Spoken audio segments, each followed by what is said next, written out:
अर्थ का अनर्थ करके भी जो तालियां बजवा दे, उनका नाम मोदी है। अर्थव्यवस्था को दफन करने को ही उन्होंने गहरी खाई खोदी है। 1947 में अंग्रेजों ने हमें कोई खुशहाल या संपन्न भारत नहीं दिया था।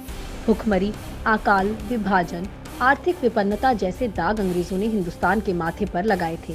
वहां से हिंदुस्तान ने तरक्की और खुशहाली की एक यात्रा शुरू की। आर्थिक नीतियों के दम पर हमारा देश आर्थिक मंदी से अछूता रहा। इसके लिए पूर्व की सरकारों ने योजना आयोग, हरित क्रांति, उदारीकरण से लेकर मनरेगा जैसे बेहतर फैसले लिए। यही कारण है कि 2008 की वैश्विक मंदी में सारी ताकतें ढह गई, लेकिन हिंद मजबूती से खड़ा रहा। अब स्थितियां वैसी नहीं हैं। अब भाजपा के रूप में एक ऐसी सरकार है जिसकी वित्त मंत्री महंगाई खुद के खाने की पसंद के आधार पर तय करती हैं। मैं इतना लहसुन प्याज नहीं खाती हूँ जी, सो डोंट वरी। मैं ऐसे परिवार से आती हूँ जहाँ अनियन प्याज का मतलब नहीं रखते हैं।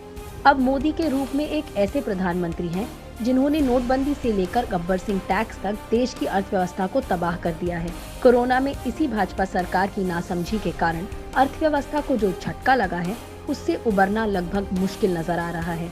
चारों तरफ रोजगार खत्म है। रिजर्व बैंक ने दूसरी तिमाही में जीडीपी में 8.6% गिरावट का अनुमान लगाया है। आपको मालूम होना चाहिए कि पहली तिमाही में 23.9% की गिरावट हुई थी। लगातार 2 तिमाही तक जीडीपी में गिरावट का मतलब है आर्थिक मंदी।